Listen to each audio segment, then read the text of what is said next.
Ladies and gentlemen, I have always opined on this particular platform that in politics nothing happens out of mere coincidence, and that everything in politics is normally well planned, well scripted, and executed to achieve a specific political objective. Nothing happens just for the sake of it in politics. Ladies and gentlemen, something very interesting happened today in Embu.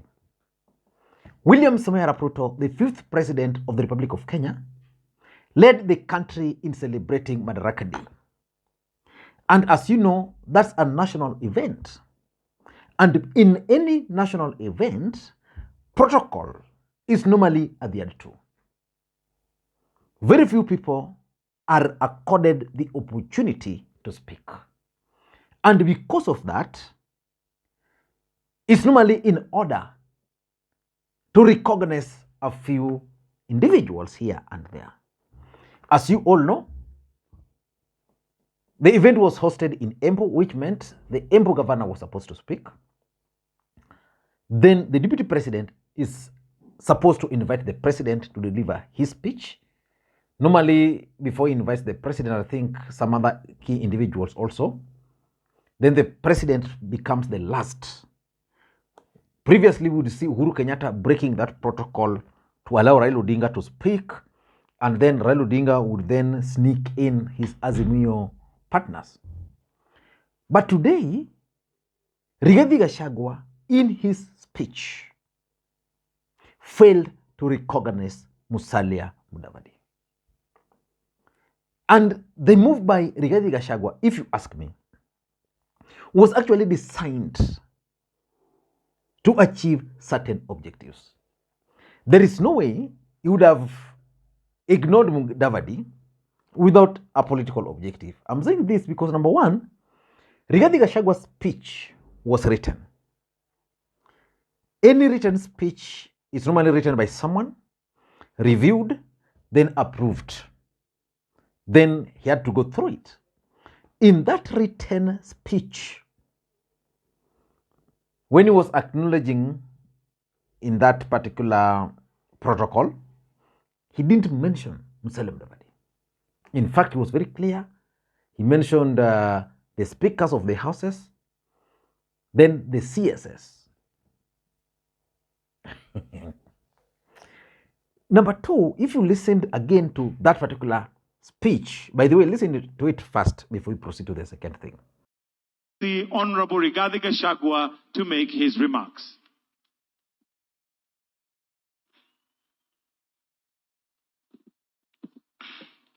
Your Excellency,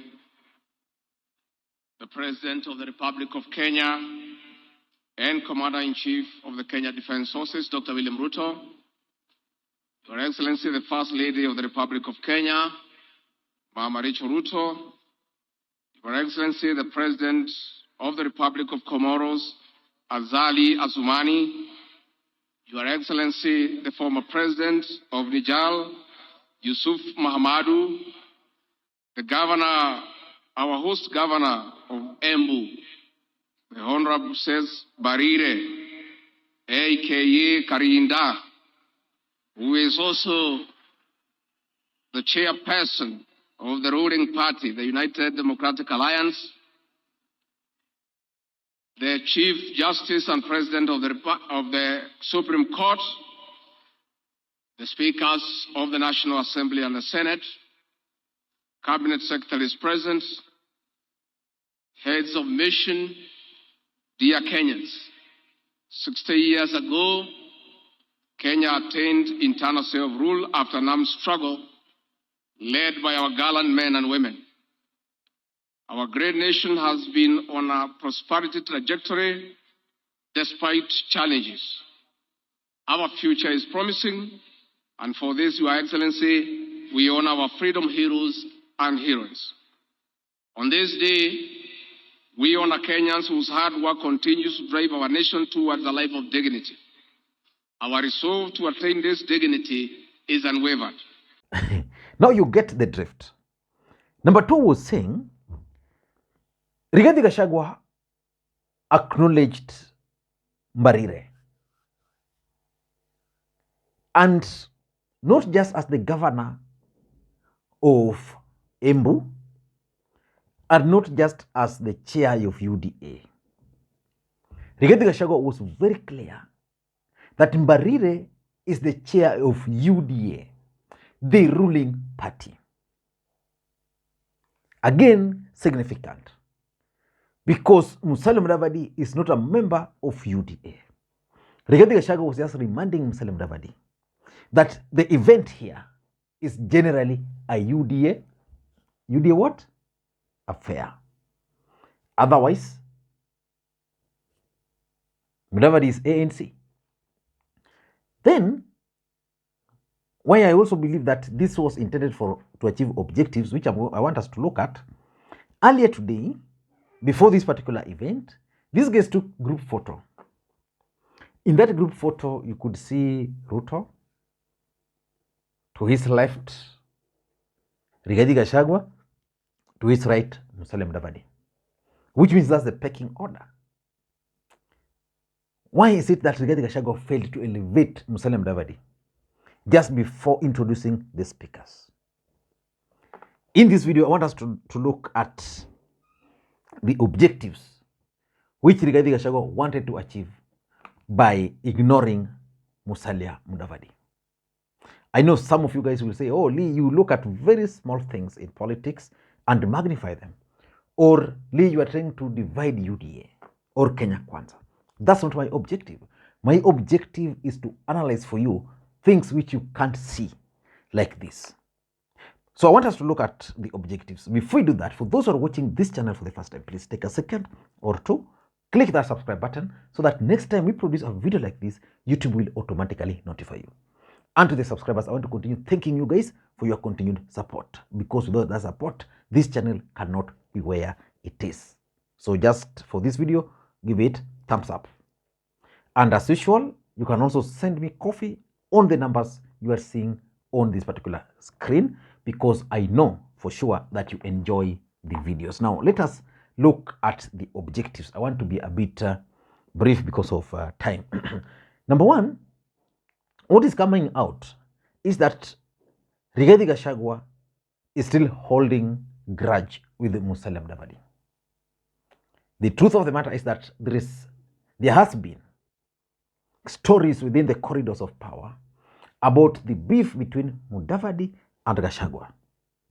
At some point, it was prominent in Nairobi, where Rigathi Gachagua was actually fighting Sakaja, because Sakaja was perceived to be receiving instructions from Musalia Mudavadi. And why would Rigathi Gachagua and Mudavadi beef? 2032 politics. There's a strong feeling within Gachagua's camp that William Ruto actually prefers Musalia Mudavadi. And that's why he's been sending him out of the country, and that even in 2027, William Ruto is contemplating dropping Rigathi Gachagua. So Rigathi Gachagua is extending this beef in his stronghold of Embu, and what he's telling the country is that I'm in charge. So that's number one. Number two, something which is also very interesting is the pecking order. Protocol in government. During the Nuzumukate government, we used to witness the same, where Raila Odinga would go to an event, no carpet, Kalonzo would then speak after Raila. Because of Raila's noise, he would not allow it. That's exactly what we are seeing here. And that's why I brought the issue of the group photos which they took.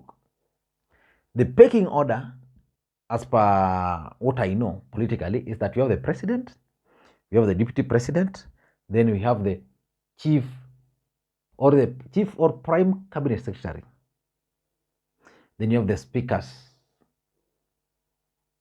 because Mudavadi is supposed to be a co-principal, co-president, or prime minister. Then you have the CS, PS, moving forward.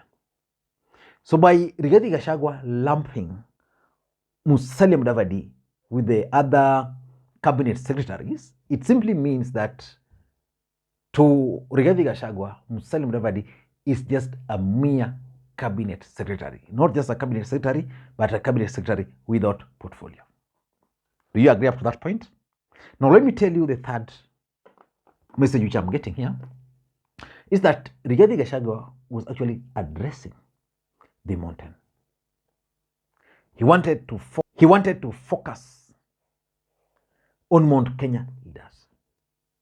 That's why, that's why after referring to the governor, there's a nickname he called her. I don't know, Kamisi or something like that. Then UDA chairperson.